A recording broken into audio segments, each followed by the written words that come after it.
দেখবেন এই মায়ের মন্দিরটা যাতে না হয়, যাতে ভেঙে যায়, প্রচুর প্রচুর চক্রান্ত করছে এবং এখনো করে যাচ্ছে, করেছিল।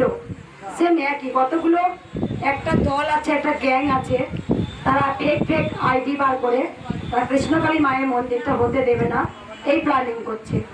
আমি নাম বলছি না, এরকম ভক্তদের একটা উদ্ব্যস্ত করে বলছে এখানে কৃষ্ণকালী মায়ের মন্দির, আসুন, আপনারা হয়তো ওখানে যাবেন, অপদস্থ হবেন, ওখান থেকে চলে আসবেন, দেখবেন ঘুরবেন চারিদিকে।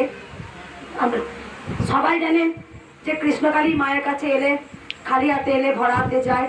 লাখো লাখো সন্তানরা তারা মায়ের কাছে পেয়েছেন, তবেই আসেন।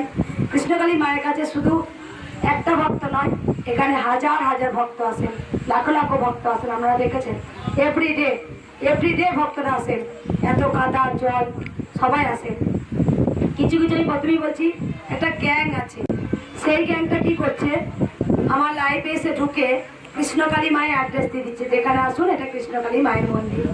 আমি তো জানি ভক্তরা আমায় কতটা ভালোবাসে, যখনই তারা দেখতে হবে মঙ্গলা মানে তারা পালিয়ে আসবে, কারণ এটা ভক্তদের ভালোবাসা। কারণ ভক্তরা যখন মায়ের কাছে এসছেন, আমি রাগ করে বলেছিলাম যে আমি কিন্তু তোদের ত্রিশূল ছোঁয়াবো না, পায়েসা হারিয়ে উল্টে গেছে। তা সেই দিনও প্রচুর ভিড় হয়েছিল, একটা ভক্ত কিন্তু যায় না, শুধু একটা সময় এসেছিলাম, তারা আমার জন্য ওয়েট করে বসেছিল মঙ্গলা মা আসবে। এই মা দেখো চমৎকার মিরাকেল পেয়েছে, মা একটা বড়